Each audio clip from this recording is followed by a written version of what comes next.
ഇന്ന് തന്നെ ഡൗൺലോഡ് ചെയ്യൂ. കാണൂ നിങ്ങളുടെ ഫേവറേറ്റ് ഷോസ്.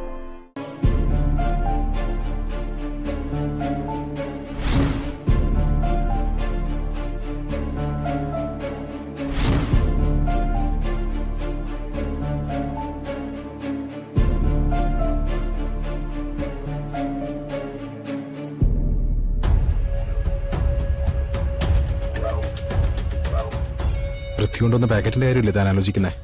അതെ. അതെന്താണെന്ന് നമുക്ക് നോക്കാം. പൃഥ്വി മുറിയിലേക്ക് തന്നെയാവും അത് കൊണ്ടുപോയത് അല്ലേ?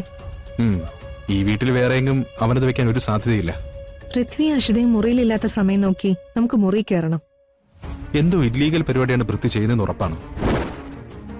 തെളിവോടുകൂടി അവനെ പിടിക്കാൻ കഴിഞ്ഞ എക്സുമായുള്ള ബന്ധവും മേലോനെ കുറിച്ചും എല്ലാം അവനെ കൊണ്ട് പറയിക്കാൻ കഴിയും. സൂക്ഷിച്ച് കൈകാര്യം ചെയ്യേണ്ട ഒരു ഏരിയയാണത്. ഇവിടെ നമ്മുടെ ഐഡന്റിറ്റി പുറത്താവാൻ പാടില്ല. അത് സൂക്ഷിച്ച് വേണം പൃഥ്വിയെ നമ്മൾ പിടിക്കാൻ. ആദ്യം പാക്കറ്റിൽ എന്താണെന്ന് അറിയണം. ബാക്കി അത് കഴിഞ്ഞ് പ്ലാൻ ചെയ്യാം. ഓക്കേ.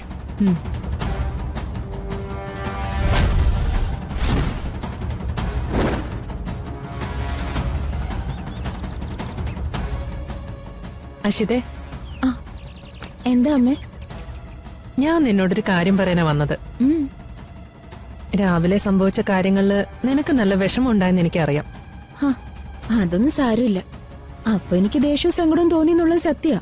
പക്ഷെ പിന്നെ ആലോചിച്ചപ്പോ ഞാൻ കാണിച്ചത് മണ്ടത്തരമാണെന്ന് തോന്നി. പിന്നെ ദുർഗ ഈ വീട്ടിലൊരു അഭയാർത്ഥി മാത്രമാ. പക്ഷെ ഞാൻ അങ്ങനെയല്ലല്ലോ. ഞാൻ ഈ വീട്ടിലെ മരുമകളാ. ആ സ്ഥാനം എത്ര ശ്രമിച്ചാലും ദുർഗയ്ക്ക് കിട്ടാനേ പോകുന്നില്ല. പിന്നെന്തിനാ ഞാൻ അവളോട് വാശി കാണിക്കുന്നേ? അതൊക്കെ ശരിയാ. ദുർഗ ഈ വീട്ടിൽ ആരുമല്ല. പക്ഷേ ഇപ്പൊ നിന്നേക്കാൾ വില ഈ വീട്ടിൽ അവൾക്കാണുള്ളത്. അതിന് ഒരു പരിധി വരെ കാരണം നീ തന്നെയാ. ഞാനെന്ത് ചെയ്തു അമ്മയെ പറയുന്നേ? രാവിലെ ദുർഗ കുക്ക് ചെയ്തു. ആ ഫുഡ് എല്ലാവർക്കും ഇഷ്ടമായി. നിന്നോട് ഞാൻ കഴിഞ്ഞ ദിവസം അങ്ങനെ ചെയ്യാൻ പറഞ്ഞിരുന്നല്ലേ? അതിന് ദുർഗ ഇങ്ങനെയൊക്കെ ചെയ്യുന്നു ഞാൻ കരുതിയോ? കരുതണമായിരുന്നു. എന്റെ മരുമകളെ ആയിരിക്കണം ഈ വീട്ടിലെ എല്ലാവരും നല്ലത് പറയുന്നത്. അതെനിക്ക് നിർബന്ധമാ. അതിന് ഞാൻ ഫുഡ് ഉണ്ടാക്കിയ ഉള്ള വില കൂടി പോവും. അത് ഞാൻ ഇവരെ എങ്ങനെ പറഞ്ഞു മനസ്സിലാക്കും? എന്റെ ദൈവമേ, നീ എന്താ അഷി ആലോചിക്കുന്നത്? ഏയ് ഒന്നുമില്ലമ്മേ. ഞാൻ കാരണം എന്റെ അമ്മയ്ക്കൊരു നാണക്കേടുണ്ടാവാൻ പാടില്ലല്ലോ എന്ന് ചിന്തിക്കുകയായിരുന്നു. നീ ഈ പറഞ്ഞത് ആത്മാർത്ഥമായിട്ടാണെങ്കിൽ ഇന്നുച്ചയ്ക്ക് എല്ലാവർക്കും ഉള്ള ഫുഡ് നീ റെഡിയാക്കണം. ഞാനോ? അതെ.